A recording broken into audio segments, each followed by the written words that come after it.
আমি এখন একদম রথের সামনে আছি। দেখো এই যে পিছনে রথ, একদম রথের সামনেই দাঁড়িয়ে আছি, তোমাদের দেখাচ্ছি সামনে থেকে। দেখো রথ এখন সাজানো হচ্ছে, পুজো দেওয়া হচ্ছে।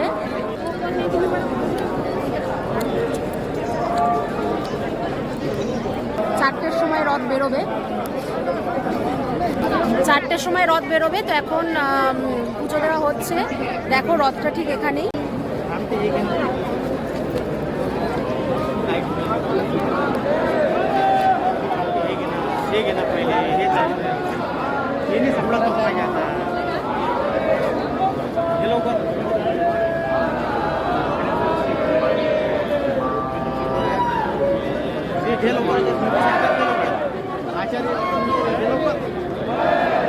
আমাদের দেখালাম। এখন শঙ্করাচার্য থেকে এলেন, উনি রথে গিয়েছিলেন শঙ্করাচার্য, রথ থেকে প্রণাম করে এলেন।